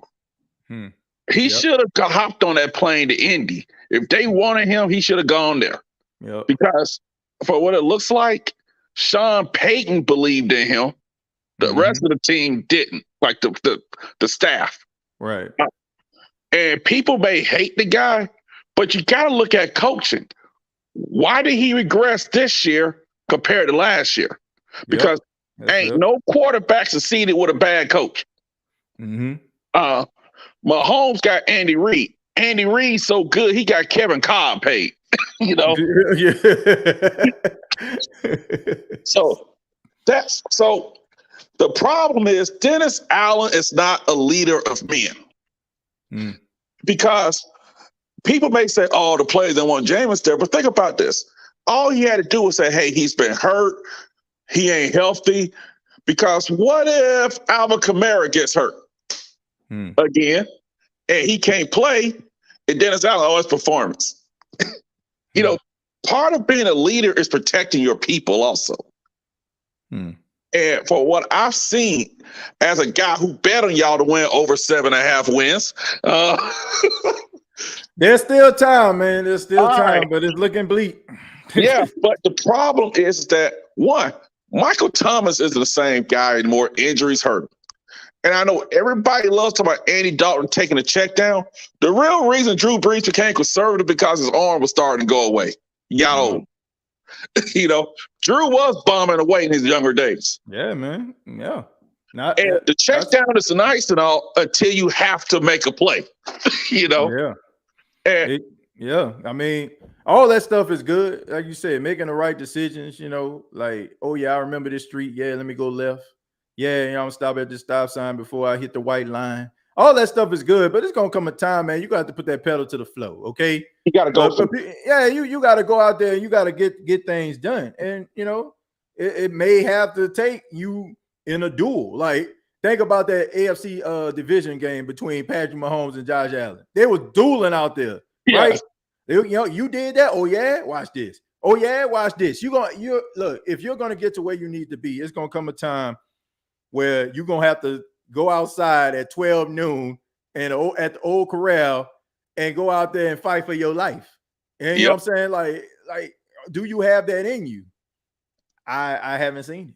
Because remember, those Cincinnati teams had talent offensively and defensively and never won a playoff game. Yep. And like, for instance, right, I always say the dude's unlucky. Jameis always say he's been unlucky interception. He's the only guy in the world to get a tip pass and the 330-pound man make a dive and catch. You know, I'm just like, you saw Tua the other night throwing at people's hands they can't catch. You know, so part of interceptions is luck. But I just think this reminds me, it was Dirk Cutter's last year at Tampa. He benched Jameis for Ryan Fitzpatrick. Ryan Fitzpatrick went on for 350 yards in a game and couldn't get a touchdown. And Dirk got fired that year. The problem is that they go the media narrative, because I believe Jameis's team should have always been out in front speaking up for this guy, controlling the narrative. Yeah. And because now no one's talking about, because just like Baker Mayfield last year, no one talked about his injuries playing with that bum shoulder. Nope. No one talked about James playing with that bad foot and the bad back. No one's talking about that. Yeah. So now when your performance goes down, Dennis Allen he never even brought that up. You know? He won't. Yeah. Because that protects your guy as well. Right. And so once you say you blaming him, and if the team still stinks, just like they did with Dirk Cutter, they're going to look at you. And in the words of Nino Brown, it's bigger than Jameis. Yeah. You know? Yeah, it is. I mean, to me, it's bigger than him. I mean, look, man, Dennis Allen ain't it. I'm going to continue to say that. And this decision, to me, basically kind of proves that he ain't it. Not that I don't understand the decision, but it's just the fact that the lack of aggression. Like, it's not the fact that they went to Andy Dalton, it's why they went to Andy Dalton. Yeah. It's because they want to this team stays in a fetal position. And by them making this decision is the fact that they were in a fetal position. Because they want to go back to what they actually know instead of like opening up the playbook and becoming innovative, because you know they desperate right now. But so that's how I see it. And the thing is, right, a job of a coach is to coach your people up. It's to make a system around your people. Yeah. Because that's why Bruce Arians and Tom Brady clashed. Yep. You know, you put a system around that fits your guy. That's a job of a coach. And so my thing is that no one's going to blame this coaching staff because this guy has a narrative. And it's the same way with the Bucks. The team stinks. And the Saints is not a good team right now. Nope. So what's the point of getting Chris Olave if all you want to do is check downs? And Michael Thomas is not the 140-yard, 40-catch receiver anymore. And Dumpin and Kamara just going to put miles on him. And he's closer to 30 than he is 20. Yeah. So I just think that what happens when you make desperate moves, you make bad decisions. Because you don't make – it's like going to the grocery store when you're hungry. Yeah. And because here's the thing I think what people, let's say like Jameis and other young quarterbacks got to learn, young players. Mm-hmm. You have to control your narrative. You have to say, look, yeah, I may lose my job here, but I'm not going to put bad tape out there. Yep. And because no one cares. And I think that you have to look out for yourself because if this kind of think of, I always say this, if the Colts was serious about him, he should have hopped in that plane because he may have had a chance because it's one thing when you're playing for a coach and a staff that doesn't want you to be the guy anyway. Yep. And my last thing, TJ, before I run, two quick things. Mm-hmm. It started to seem like it was more Sean Payton and Mickey Loomis too. With some of these decisions here. Yeah. And also I want to say Bama State gonna get y'all next year, man. We know y'all paid the refs off. Y'all played Bama State. Just let you know that, man. Man, hey, man. Look, I will not allow any type of JSU slander on the State of the Saints podcast. But but Smitty, man, all in all seriousness, man, like I like Eddie Robinson. I think he's a good dude, man. Right fit. Look, I honestly don't believe Deion Sanders is gonna be that much longer. I just want some championships. I just want. I don't look. People get mad at me for saying that, but look, we're not gonna keep this dude forever. It's just not gonna happen. Okay, enjoy the ride. Let's get some winning. But when all that is said and done, Alabama State gonna be a force to be reckoned with. Okay, I mean they got the right guy. All you got to do is enjoy the ride, and no matter what happened to Deion, he did a lot of good for the SWAC and HBCUs, man. Yep. But hey, you have a good one, good brother. Hope all's well with you and the family, man. Yeah, man. Likewise, man. Smitty, thank you so much for chiming in. Appreciate peace. Yeah, man. Look, hey, man, y'all already know, man. I'm a proud graduate of the Jackson State University, and I'm proud of my school, and I'm proud of the football team and all the things that they doing, But as far as this whole quarterback situation, it sucks for, a lot of people. But at the same time, I just want this team to win. I don't know what this actually is going to equate to. Hopefully it's some winning. And I hope that the Saints are out there right now as I speak, burning the midnight oil, trying to figure out how they're going to improve this pass rush. That's all I need. We're going to go to Charles. Charles, how you doing? What's up, TJ? What's going on with you, man? Man, I'm doing fine, man. Charles, long time no hear, man. Appreciate you chiming in. Yeah, no problem, man. What you got for me? I'm gonna say this, man. We lost too much depth on that D line, man. It's showing. Yeah. Like Sheldon Rankins, all these young cats, man. We had it's older now, but we missing them bad, man. Man, that's an understatement. I don't know, man. It just seems like something is missing, and maybe it's because. You think about the defensive line. Ryan Nielsen, that was his job last year. His job was to oversee the defensive line. And we've seen these guys go out here. We've seen the emergence of a David Onyema. We've seen, Marcus Davenport, show flashes. We've seen Shy Tuttle and Malcolm Roach show flashes. So I'm just wondering, you look at this defense, Dennis Allen is now the head coach. That's taking up a lot of his responsibility. And guys like Ryan Nielsen and Chris Richard, two guys that at their respective positions, we've seen improvement.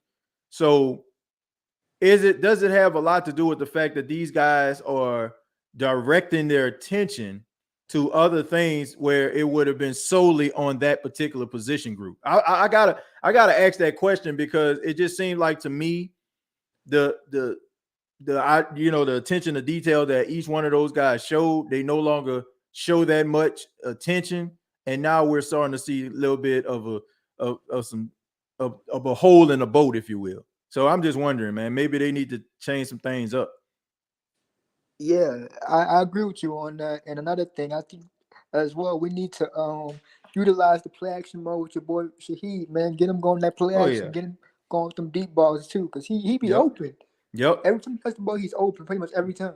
Yeah. If you get him out deep, you get Thomas in the middle and Landry, we could do some things and then put Kamara in the slot, like use him in the slot position, at times, not all the time, but at times.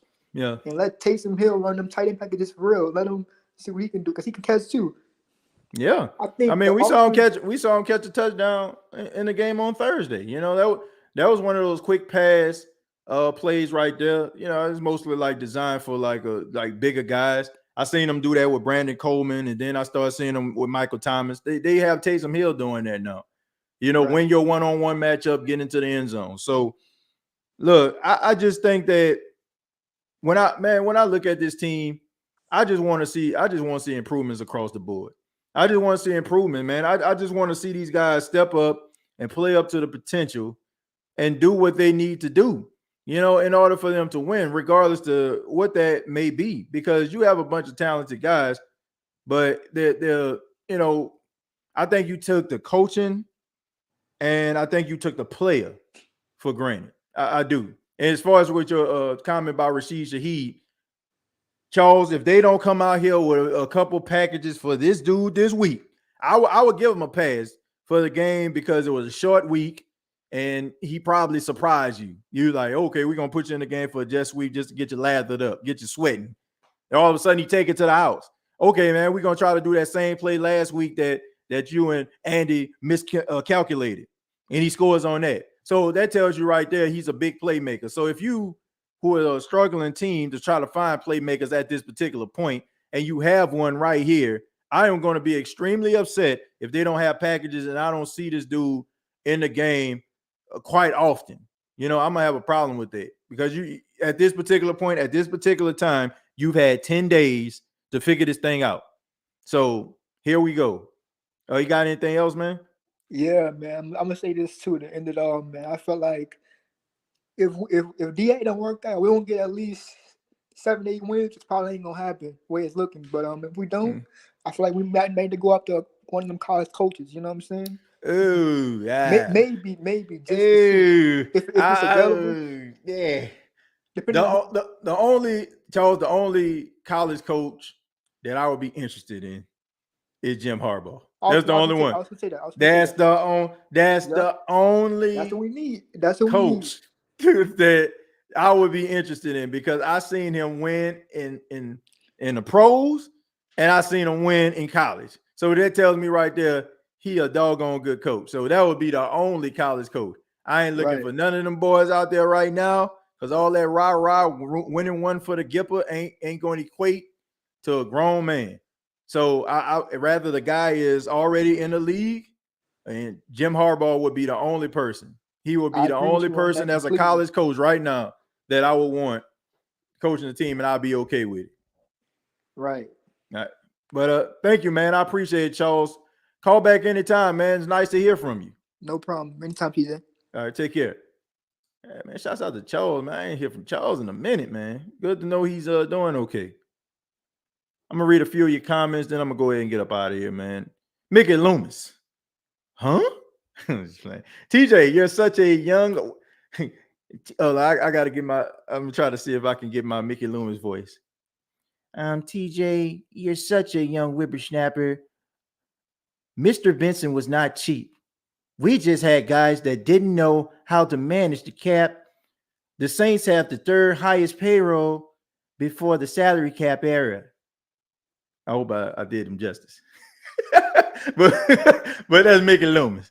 That's Mickey Loomis right there. That's my best Mickey Loomis impression. Mickey, what do you think about the team and some of the selections you made? Yeah, we'll see. We'll see if we can work it out. I'm so excited and happy about what the guys have done, and I'm looking forward to seeing what we can do this season.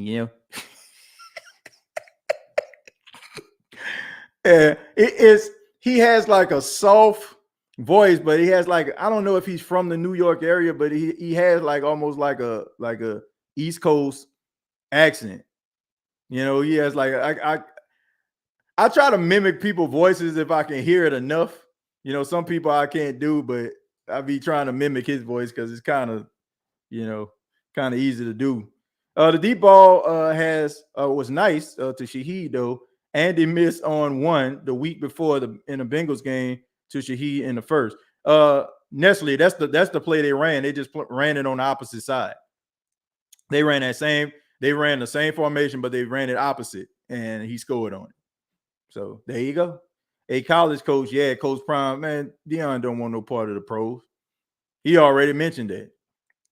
He already said that. He said, I will have a problem with a guy who makes millions of dollars and not want to go out there and do it best. He said, I'll be getting in fights. So he has no interest in that at all. He has no interest. Sorry about that. I had to sneeze. We have playmakers, coaches just weren't using them. I don't get how 10 days help if we don't use them though. DA gave everyone time. And Luke, I did see your question, so I will answer this one as well. What I think about the whole 10th day thing, I think that it wasn't a good idea, but what do I know? Okay. I ain't saying you got to beat it into their head like you suck or whatever. But I just feel like the more time you have to clean some things up, the better your chances are to improve. And going away for the weekend is like teams that won behavior, and you ain't winning nothing. You ain't win nothing. Raiders fans better stop acting like they ain't 0-3. I mean, but the Raiders beat the Saints. I mean, I'm just be real. Last two meetings, the Raiders beat the Saints. So they got room to talk now, including that Raiders team where people thought the Saints were just going to mud stomp them boys on Monday Night Football. But boy, were they wrong. Remember, we aren't going to win anything unless our defense gets better. Doesn't matter who starts at quarterback. Good point. Man, you got to fix that defense. Mr. Don is laughing. Barbara says, I can't stand Jim Harbaugh. I prefer his brother John. Well, his brother John is looking a little rough out there. Got to get it together. Dang, TJ sounds just like Mickey. Holy moly. Ha ha. The defense lost too much talent. Rankins, Hendrickson, Bell, Williams, Jackrabbit, Malcolm Brown, and Jenkins retired. Yeah, that's a huge climb to get over, but that's what you got the front office for. AK not going nowhere, bro. Yeah, he contractually obligated unless he forces himself out of town if the Saints continue down the path they're on right now. Stop it, Alvin, under contract. He sounds like Mike Tyson if he went to private school. Yeah, I was with Cuss. Yeah, Cuss taught me a lot. Let's see, ATJ, hit that turf toe. Turf toe, turf toe. Turf toe, turf toe. First it's Penn and then it's Thomas, then it's Hardy. Man, I'm looking around. What the heck is going on? Dennis Allen think he rough, he think he tough, but inside he always talking about he have to clean it up. Part 2 coming out real soon, a remix. Mickey, favorite phrase? Yeah, you can talk to Dennis. No, that's more like Mike Tyson. Yeah, you talk to Dennis about that one. Remember when Ed Loomis on point like a Tribe Called Quest? Let's see.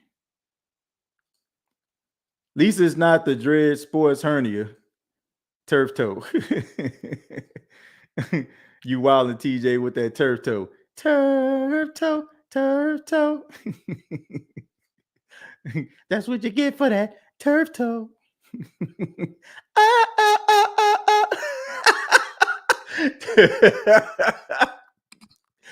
Oh man, oh no, I still hoping 7 and 10 is our floor. if it goes below that, we gonna have mutiny. Yeah, I agree. LOL, you're talented, TJ. Well, thank you. I appreciate that. Yeah, I appreciate that. Thank you very much, Joy. Thank you very much. Custom model, he taught me, he said, Mike, he wanted me to be ferocious, he ferocious. DA can clean up, I'll pay. Clean up, everybody clean up. LOL, TJ, you're a fool. Jameis needs to be on the phone right now with a team. I got to clean up. Well, I got to clean up what I messed up. Started this season over again. Yeah, I got to clean up what I messed up. Started season over again. DA, I made up my mind. I ain't coaching no more. Because come next year, I'm getting kicked out of the door. Clean up. All right, let's go. Hit that baby Bob clean up. Yes, we are at the end of the show where we just go crazy. Clean up, everybody everywhere. Clean up, everybody do your share. Let's see. Ellen. Jameis' facial expression on the sideline is going to be hilarious if Dalton come out there P4 against the Raiders. Yeah, he will be. And it's going to be hilarious. I don't know, y'all. The way they benching quarterbacks all over the league, Jameis might better leave the phone alone. Let's see. Let's just go trade for Aaron Rodgers. Help get Cam that championship. I don't know if you're going to do that, especially since he signed a new contract. TJ, much like Tyson, your style my style is impregnable. I sound more like Jay-Z on that one. My style is impregnable. I'm coming for you, Linux. I'm coming for you. Let's see. Same front office that let Rankins, Hendrickson, Jack Gravin, and Von Bell go the year before. Yeah. It's best to let a player go a year early and a year late. That way they could get a head start on the Super Bowl for another team. Let's see. TJ, Jameis has a tendon issue in his foot from the Tampa game. I've seen reports that he wasn't benched in favor of Dalton. They just want him 100%. Your thoughts? If that's the case, it sucks. But listening, rather, to the Dennis Allen interview, it sounded like to me you weren't going in a different direction. In spite of what's going on with Jameis, it seemed like they chose Andy Dalton over. And even if he gets to 100%, they still not going to take him out the lineup. That's what it's looking like. Denver is bad at quarterback and Chargers with coaching. That's why Sean Payton going to be the head coach. Sean Payton has been to 2 straight Charger home games. Let that sink in. The man is watching, right? He hovering over the stadium like a vulture, like hovering over his prey. He sees a dead man on the field every single week because it's clear.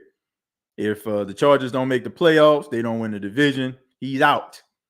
Probably even if they make the playoff, it's Sean Payton out there. Subway going to take Russell sandwiches off the menu. It's looking like that. Did y'all hear about him exercising or something like that for like 8 hours on a plane to London? That was funny. At least the massage therapists in the metro area are safe. Crazy, man. No, I've seen reports that he is 100% and they're just going with Dalton. Man, ain't no player 100%. That's BS. Yeah, that's the truth. I'm like, what player is 100% at this particular point? But thank y'all so much for checking out the State of the Saints podcast. Hope you enjoyed it. Hope we entertained you. Shouts out to everybody that chimed in, talked to us a little bit about how they felt about the quarterback situation. Keep it locked right here to the State of the Saints podcast, where we talk New Orleans Saints. Be sure to subscribe if you have not. Make sure you like if you have not. Go to Facebook.com, search the State of the Saints podcast. previous episodes are available on iTunes, Spotify, iHeartRadio, and Anchor FM. Till next time, all I got to say is I got to clean up what I messed up. Started this season over again. Yeah, got to clean up. And that's a fact. And this is the State of the Saints podcast. And all I got to say is, who that?